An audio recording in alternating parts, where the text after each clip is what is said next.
So we're also delivering another one-day course called Making the Case for Service Design. Now, this course is a lot more specific than designing good services and scaling good services.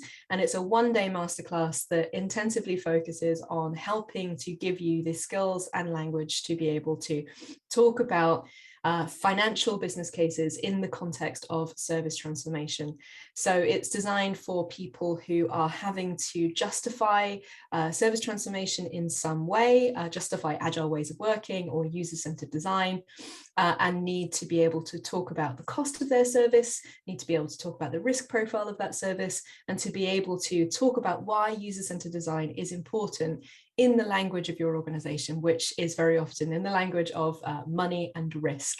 So we talk about business cases, we talk about risk profiles, we understand the cost of your existing service, and we'll also look at the cost of change for your service. So by the end of that course, you'll end up with a really good sense of how do we actually craft a business case for change to happen. So if that sounds like the course for you, and you are, kind of in that situation, then obviously kind of making the case for service design is the right course for you.